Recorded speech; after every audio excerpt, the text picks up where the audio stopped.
Boa tarde, bom dia, boa tarde, boa noite, não sei que horário está vendo o vídeo. A gente é do grupo 8 e vai explicar sobre a teoria das restrições aplicada à educação. No artigo que a gente pegou, foi a aplicação da teoria das restrições no processo de realização das despesas de uma instituição pública federal de ensino. O grupo é composto pela Ariane, Eduardo, Guilherme, Ítalo, Matheus, Renan, Tainan, que sou eu, e o Thales. Primeiramente, a gente colocaria explicar o que é a teoria das restrições. A teoria das restrições, ela determina a utilização de recursos não gargalos, seja parametrizados em função de restrições existentes no sistema, ou seja, pelos recursos internos com capacidades limitadas ou pela limitação do mercado. Ou então, a gente tem um gargalo no sistema e a gente utiliza ele para poder restringir os recursos que não são gargalos, então aqueles recursos que não têm problemas de restrições. Primeiro, vamos dar as definições iniciais no contexto da forma de produção. A forma de produção sob encomenda. A produção sob encomenda é tem como característica um período inicial do desenvolvimento industrial, mais marcantemente durante a chamada produção artesanal, posteriormente com o advento da chamada produção em massa para atender à demanda das emergentes e rotuladas sociedades de consumo. Ela se consolidou de uma segunda forma. A lógica, nesse caso, é produzir para um estoque produtos padronizados para atender à demanda futura. Assim, produzir para vender foram redefinidos como dois processos de negócio-chave dentro do ambiente industrial, independente da estrutura organizacional, e esse tipo de produção é utilizada pelas diversas empresas. A produção em massa, MTS, portanto, quando o processo de vender acontece antes de produzir, a gente tem o MTO, mas na atualidade é preferível produzir na forma MTS para poder atender o público em massa. A forma MTS, de forma efetiva, requer sempre um trabalho árduo de gestão de comando, baseado em processos de previsões de demanda, os quais fazem uso de softwares e algoritmos cada vez mais elaborados, como programas de otimização, em muitos setores, e é usado em muitos setores como automotivo e os de grande varejo. Então, cada vez cresce o desafio de melhorar o nível de atendimento ao cliente, diminuir os custos com o estoque, especialmente em produtos acabados. Um terceiro tópico é o planejamento de vendas e produção. Na atualidade, requisitos dos processos devem ser adicionados a cadeias produtivas, especialmente ligados à questão de abastecimento rápido, integração com o cliente. Assim, por sua vez, os métodos do tipo tambor por mão corda e gerenciamento de pulmão para planejamento, programação e controle da produção têm se tornado cada vez mais relevantes. Esses tópicos são tratados inicialmente na teoria das restrições, que é apresentada no livro A Meta, e tem sido bastante utilizados nas 3 últimas décadas. Por fim, o método TPCS, que tem, assim como seu antecessor, foi originalmente voltado para ajudar as companhias a deixar de produzir na forma MTS e satisfazer as ordens firmes do cliente, o pressuposto era que, em muitas das situações, o fluxo de produção mais rápido possível estaria aliado com alguns métodos. Isso reduziria os prazos de entrega ao ponto dessas companhias poderem produzir sob encomenda e reduzindo o estoque de produtos acabados. Agora, falando sobre fazendo para disponibilidade, por quase uma década, a TLC dissemina o conceito de produzir para estoque, criando a ideia de fazer para disponibilidade, que é o MTA. MTA é um compromisso com o mercado. A ideia é manter uma disponibilidade boa o suficiente de produtos e ser capaz de entregá-los imediatamente. Essa ideia se difere do conceito de MTS, que não possui esse compromisso com a disponibilidade. O MTA vai operar com 2 elementos críticos. O primeiro deles é a questão do marketing, produzindo um público-alvo e os itens de produto que serão incluídos no compromisso de disponibilidade. O segundo elemento crítico é o elemento operacional. Uma vez que o compromisso é assumido, a produção deve ser capaz de satisfazê-lo. Para a operação do MTA, a gente tem alguns princípios básicos. O princípio 1 é estoque e tempo de reposição são fortemente correlacionados. Os tempos de custo de reposição necessitam de estoques, tempos menores de custo, tempos de custo de reposição menores necessitam de estoques menores para assegurar essa disponibilidade e assim evitar perdas. O segundo princípio está relacionado com estoque em processo e a suplementação da proteção da disponibilidade. A razão é que, ainda que o estoque não esteja instantaneamente disponível, parte dele deve estar quase concluído. O terceiro princípio é que o amanhã será semelhante a hoje, e baseado nesse princípio a gente consegue fazer previsões de estoque. O quarto princípio, o status do estoque de acabado dita as prioridades no chão de fábrica. E o último princípio, que é o princípio 5, que a estagnação do sistema não é algo desejável. Assim, a gente consegue definir o modo de operação da MTA. O primeiro passo é definir os níveis iniciais de estoque-alvo. O nível-alvo de estoque é ser mantido em cada ponto de armazenagem do sistema de um modo MTA. Ele deve ser capaz de cobrir a demanda média durante o tempo de reposição, mais o estoque de segurança.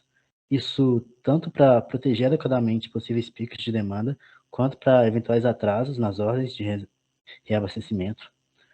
Assim, para que o resultado da aplicação desse conceito permita um nível baixo de estoque, o tempo de reposição deve ser o mais curto possível. Outra maneira de expressar esse conceito é que o estoque-alvo deve equivaler à máxima demanda dentro de um tempo de reposição. Tempo de reposição médio multiplicado por algum fator de incerteza. O segundo passo é gerar uma ordem de produção. Uma vez que a gente define o nível alvo do estoque, é papel da produção mantê-lo sempre constante no sistema. Isso significa que sempre que o estoque real total de qualquer item, ou seja, o estoque de produtos acabados mais as ordens de produto em aberto nesse item estiver abaixo de um nível alvo, uma nova ordem deverá ser gerada, preferencialmente o tamanho exato para cobrir essa diferença, e continuar o nível de produção adequado. O terceiro passo é o gerenciamento de pulmão. O gerenciamento de pulmão é um mecanismo de controle de produção. A ideia por trás desse método pode ser resumida à identificação de situações em que a proteção prevista está quase esgotada. Depois de identificar essas situações, um aviso vai ser emitido, resultando em alta prioridade para as ordens problemáticas, e logo em seguida vai fazer uso de algum método de proteção do pulmão para garantir que a perturbação no local não impacte o desempenho produtivo. No TPC, aplicado a ambientes MTO, os pulmões são todos dimensionados na forma de tempo. Nesse caso, quando a gente esgota os pulmões, significa que a gente chega bem perto da data crítica, que é a data de embarque, despacho ou entrega de um produto. Já nos ambientes MTA, a principal proteção de estoques, a principal proteção é a questão dos estoques de produtos acabados disponíveis. Já nesse caso, esgotar os pulmões está mais relacionado com ter o estoque em mãos, em níveis baixos, de modo que pudesse ser esgotado antes que qualquer ordem de reposição chegasse. Assim, a gente consegue definir um esquema de cores para esse gerenciamento de pulmão. O verde é o estoque acabado, que corresponde a 2/3 ou mais do nível alvo. O amarelo, estoque de acabados, está entre 2/3 e 1/3 do nível alvo. Esses estoques em amarelo vão receber uma prioridade maior que as verdes, e o vermelho é o estoque de acabados, é menor ou igual a 1/3 do nível alvo. Tem prioridade sobre as amarelas, o risco de ruptura de estoque é aumentado, e a ação imediata é necessária para restaurar os estoques de acabados para os níveis amarelo ou verde, e é chamado de nível de emergência. Por fim, o passo 4 é manter os corretos níveis de estoque-alvo. Enquanto os passos anteriores vão estabelecer mecanismos de reposição dos estoques, esse passo está mais relacionado com um feedback do processo de planejamento.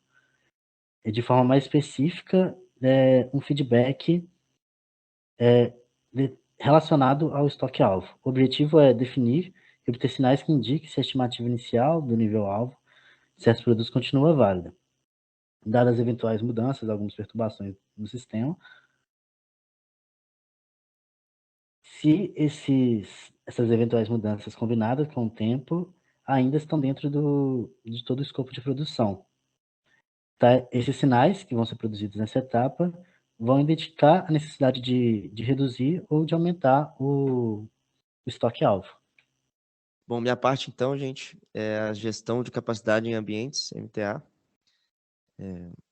Quando a gente fala de gestão de capacidade, a gente está focando na resolução de um problema que se tem um controle da demanda um pouco mais complexo, né, que é o caso de um ambiente MTA.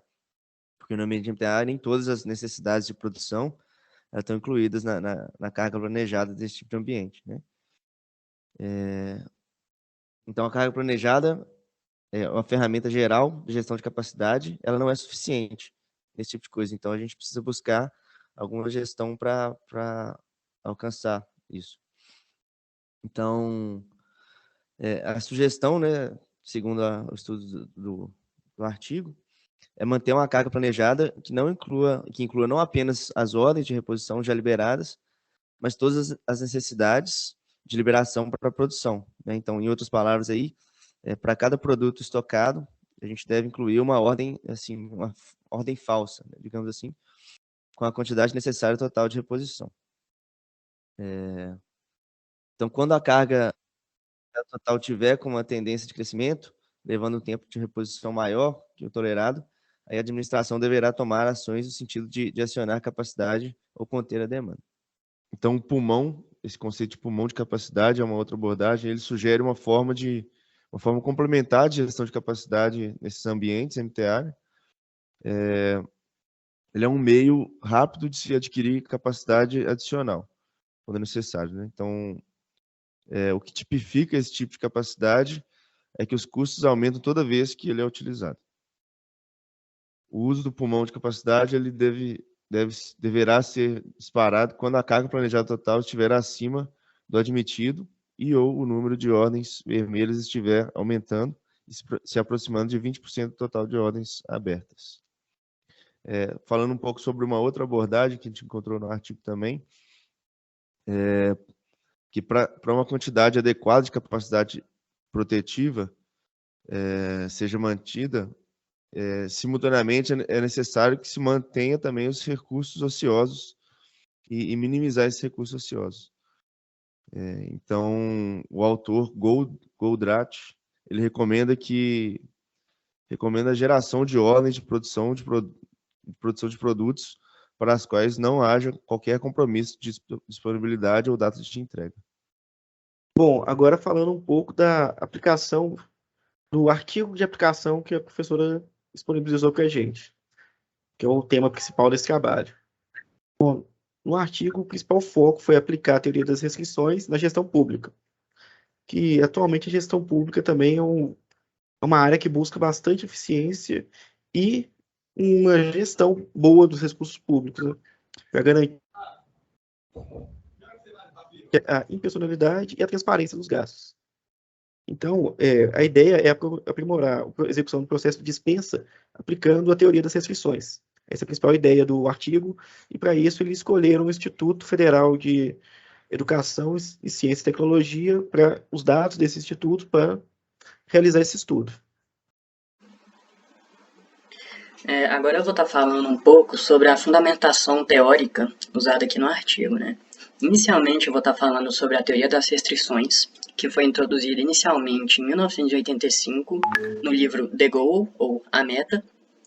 E, em essência, uma restrição é qualquer tipo de obstáculo que limite o melhor desempenho do sistema em direção à meta definida. E existem dois tipos de restrição, né? As restrições físicas, que são associadas a fornecimento de materiais, capacidade produtiva e logística de mercado, né? E as restrições não físicas ou políticas, que são ligadas a aspectos de gerência, de comportamento, de más práticas já implementadas na empresa pelos funcionários mesmo, né? As restrições físicas geralmente são mais fáceis de se detectar e também são referidas como gargalos. A aplicação dessa teoria das restrições ela é feita em 4 passos. Inicialmente identificada a restrição do sistema, né, ou as restrições, mais de uma no caso, em que deve-se compreender qualquer situação que dificulte o alcance da meta. Isso pode ser uma coisa tanto interna quanto externa. E quando é uma coisa relacionada à estrutura da própria produção, é uma coisa interna. Quando é uma coisa relacionada ao mercado, ao consumidor, esse tipo de coisa, é uma coisa externa. A seguir, a gente tem que decidir como que a gente vai explorar essa restrição. Ou seja, tentar procurar a maximização, né, do ganho em cima desse gargalo. Tentar deixar esse gargalo o mínimo possível. Depois disso, o que é feito é que a gente tenta subordinar todos os recursos não restritivos a essa restrição, de forma que qualquer coisa que tivesse com questão de realmente não estiver sendo um problema, tiver com muito recurso investido, a gente passa esse recurso extra para a restrição, para ela diminuir. E isso também leva para o quarto passo, que é elevar a restrição, que realmente a ideia aí é aumentar o desempenho dos gargalos. E existe ainda, sim, um quinto passo que se baseia em caso a restrição tiver simplesmente se deslocado, no caso é voltar para o passo inicial e tentar abordar de uma forma diferente, né? E essas abordagens, elas devem sempre ser feitas com ferramentas de natureza lógica. E existem alguns tipos dessas ferramentas, né? Existe, por exemplo, a árvore da realidade atual, que a gente vai estar analisando de forma a diagnosticar a situação atual. Existe o diagrama de dispersão de nuvem, que conduz o processo de transformação visando minimizar as mudanças a serem feitas para conseguir o máximo de resultado, ou seja, obter o máximo com o mínimo de esforço, né? Existe a árvore da realidade futura, que é visualizar uma realidade que ainda não existe, que demonstra graficamente, através da relação de causa e efeito, as mudanças que fazemos na realidade atual e os possíveis resultados que podem ser obtidos. Existe também a árvore do pré-requisito, que é uma estrutura lógica desenhada para identificar todos os obstáculos e soluções desejadas para solucioná-los na realização de objetivo. E, por fim, temos a árvore de transição, que é uma lógica de causa e efeito desenhada para promover, sempre passo a passo, né, o progresso desde o início do processo até o objetivo a ser atingido. Ainda no aspecto da fundamentação teórica, nós vamos estar analisando aqui os estágios da despesa pública, ou seja, o passo a passo necessário para dentro da despesa pública realizar a contratação de um serviço, a compra de um material ou algo do tipo. A despesa pública, ela se dá em 3 estágios. O estágio inicial desses 3 é o estágio de empenho, que ele é representado como o registro inicial da contratação, seja do serviço, da aquisição do material, do bem, e consiste na reserva da dotação orçamentária para um fim específico. E existem 3 tipos de empenho, né? O empenho ordinário, que é utilizado para despesas de valor fixo e que já tinham sido previamente determinadas, que o pagamento acontece de uma única vez. Existe o estimativo, que é empregado para despesas que tem montante que não pode ser determinado realmente antes, como, por exemplo, fornecimento de água, de energia, aquisição de combustível, são coisas que você consegue só determinar no final. E também a gente tem o terceiro tipo de empenho, que é o empenho global, que é aplicado a despesas contratuais ou outras com valor determinado, sujeito a parcelamento, como, por exemplo, o compromisso discorrente de um aluguel. O segundo estágio da despesa orçamentária pública é o estágio da liquidação, que é o processamento que ocorre após o recebimento do objeto que foi definido no empenho, que é o primeiro passo, né? E ele consiste na verificação do direito adquirido pelo credor, tendo por base os títulos e documentos comprobatórios do respectivo crédito e tem como objetivo apurar a origem e o objeto que deve se pagar, a importância exata a pagar e a quem deve ser paga a importância, para extinguir a obrigação. Nesse estágio, o servidor do departamento fiscal é quem realiza a liquidação e recebe a nota fiscal, verifica o tipo de tributação da empresa, calculam a retenção dos impostos fiscais aplicados sobre a nota e efetuam a liquidação do documento. Por fim, a gente tem que a última etapa da despesa orçamentária pública é o pagamento. O pagamento ele realmente só pode acontecer depois que seja efetuada a liquidação das despesas, né? E consiste na entrega do numerário ao credor e também da emissão do documento de ordem bancária e quaisquer outros documentos relativos à retenção de tributos, quando for necessário. Agora eu passo a palavra para a Ariane. Bom, agora a gente vai falar um pouquinho sobre os procedimentos metodológicos utilizados nessa pesquisa. Basicamente, o que a gente pode perceber é que a abordagem da pesquisa foi feita de maneira qualitativa. Isso se dá pelo fato de a realização dessa pesquisa, né, que é uma pesquisa focada em despesas da instituição pública, ela é mais referida a uma amostragem não probabilística, ou seja, isso tem relação à não possibilidade, ou não possibilidade, exclusiva possibilidade de inferência nessa pesquisa. E mesmo assim, ela ainda pode ser classificada como descritiva, né, porque a grande proposta da pesquisa é fazer análise sem as interferências do pesquisador, né, apenas com as informações disponibilizadas pela universidade, no caso, as informações de despesas fornecidas pela reitoria. E o nosso objeto de pesquisa, inicialmente, é o Instituto Federal de Santa Catarina, né, são as documentações relacionadas às despesas fiscais, despesas gerais, fornecidas pela reitoria da Universidade Federal, Instituto Federal, perdão. E a lógica de pesquisa, que é bem interessante da gente pensar, ela é feita de forma dedutiva. Isso porque, geralmente, né, o método dedutivo, ele usa testar hipóteses que já existem. Ou seja, as hipóteses existentes são os documentos fornecidos pela universidade sem nenhum tipo de inferência futura. A gente vai pegar a nossa amostra uma amostra já existente e o foco da nossa pesquisa é chegar em alguma conclusão apenas com o material que a gente tem, testando o material que a gente tem. Então, basicamente, por isso que, nesse caso, utiliza-se o método dedutivo. Basicamente, os procedimentos técnicos vão muito em coerência com a lógica de pesquisa, né, que valida a teoria das restrições. Então, por isso que ela é baseada no estudo de caso. E por fim, né, o objetivo da pesquisa é a análise documental desses documentos de despesas fornecidos pela universidade. Olá, pessoal. Meu nome é Guilherme. Vou falar para vocês de como identificar a restrição do sistema. Sumarizando no artigo, a gente tem que o empenho se caracteriza como o elo mais frágil da corrente. E aí, esse empenho ele depende da minuciosa análise das exigências dos editais de licitação e da extração de declarações como a regularidade fiscal e trabalhistas federal, estadual, municipal, etc. E aí, como consequência, a gente tem o maior tempo de execução, qualificação dos funcionários e forte vinculação às formalidades.